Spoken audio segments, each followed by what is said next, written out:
So if you download the Unofficial Patch by Wesp5 for Vampire the Masquerade Bloodlines, you're going to find a lot of extra content, and some really cool content is in Grout's mansion. It really just peters into the madness of Malkavians. So you've got the display room, and then this room is right off the side, right?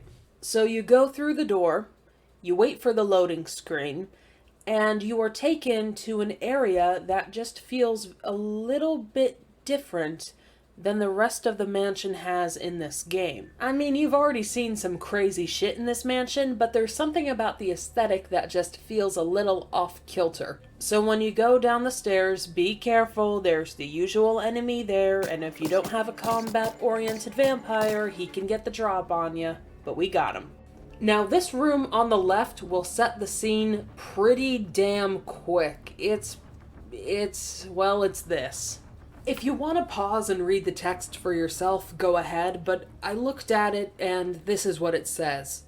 Nights, nights gone by, nights here without the taste of the Master's blood, his terrible gaze, the sight of the pale moon in the sky. I'm lost, trapped here by the Master, once his most loyal servant, but now the victim of his growing mistrust, the fractured surface of his paranoia, hearing the screams beyond these walls. Something has happened, something unnameable, the beginnings of a harrowing madness that I surely will not.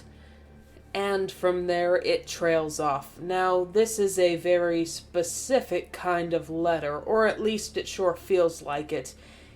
Either way, it looks like Grout's derangement was probably paranoia, and from the puzzles and the, little letters and voice recordings scattered around the mansion that you can listen to, well, it's starting to add up.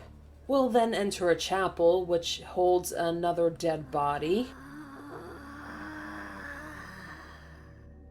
Malkavian breathing intensifies.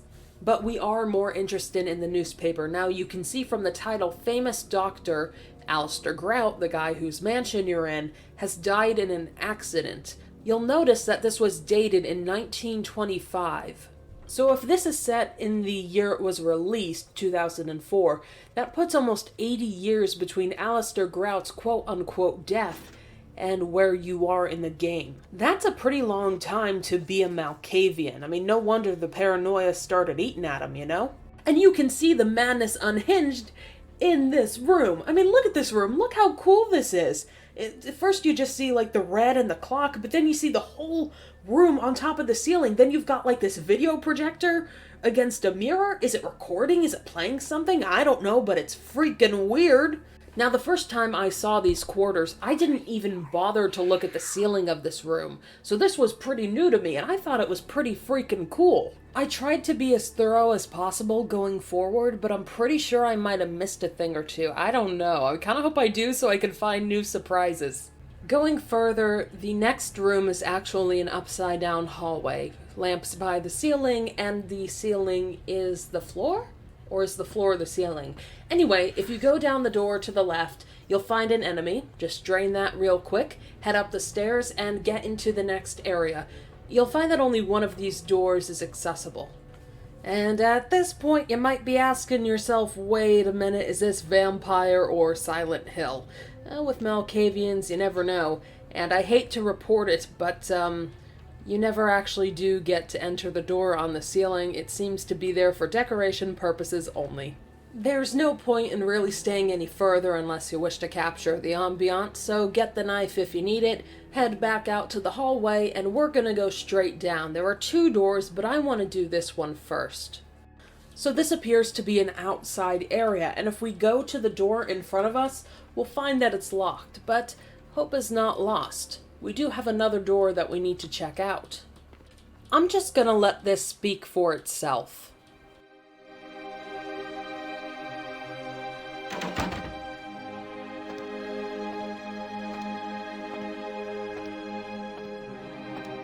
This is one of the most beautiful areas and atmospheres that I have seen in a game, period.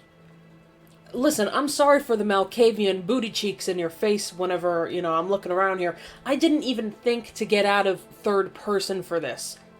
That's how taken I am with this. every time I see it. I lack the capacity to put into words how this affected me, going from room to room, and suddenly it's like being transported into another world. If you step into the light, it will burn you, and I don't know how, I don't know why, but it's sunlight. But you're also gonna find something else in a pile of bone and ash. Kent Allen Ryan's driver's license. He's the toreador that Patty is ghouled to, but we'll talk about that a little bit more later. Be careful trying to flip the switch, because if you're a bozo like me and don't get it on your first try, you're gonna keep taking damage. Once you do flip the switch, the doors on the outside corridor are going to unlock, and you're gonna have to fight 2 guys. It took a little longer for me because I didn't really build this Malkavian to be combat savvy. She's more of a social girl. But that's enough of that. It's time to go see just what we unlocked. It's so cool in this game when you unlock a door that you haven't seen yet. You know, you wonder what could be behind. I wonder if it's going to be a place as majestic and freaking awesome as the one we just came from.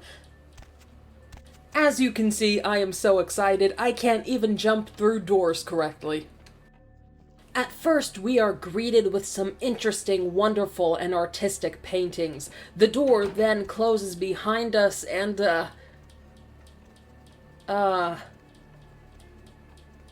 okay. This is fine. Yeah, okay. Oh, there's more. Okay. Alright, okay. Well, to be completely honest, I would be lying if I said I wasn't really expecting anything like this. 2004, this game released. Yeah, this constituted creepy, especially in a game where you just explored a Malkavian mansion. And, you know, to give it credit, it is a little unsettling and quite off-putting. These mannequins are pretty scattered. It's almost like this is their house and not part of the actual mansion. It's important to point out that these doors don't open. There's only one set of double doors that's going to open for you and lead you to a new room. And they are on the 2nd floor at the top of the stairs. I just check to the left one more time to make sure, and then I accept fate for what it is, and whoa.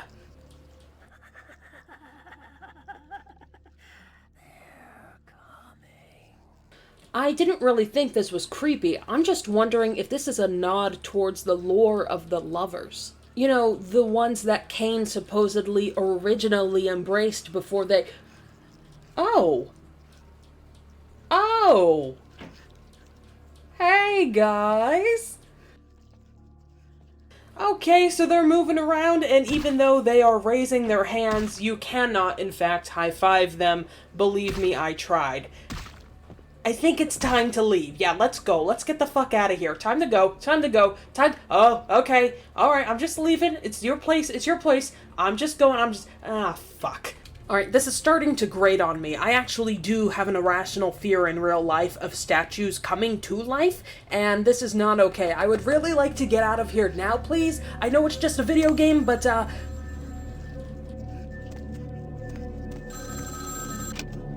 Wishes and words sprout from the same sea. Okay, I'm not gonna lie to you, that made it a little less creepy for me. But it is time to go. You can't interact with the mannequins any further, so let's bid one final adieu and be on our way. I do actually have that irrational fear. If they're just sitting around, I'm cool with it, but when they change position and posture, I don't like that shit. So I go back to see if there are any doors I've missed or if anything else has unlocked, and there isn't until you get back to the red room.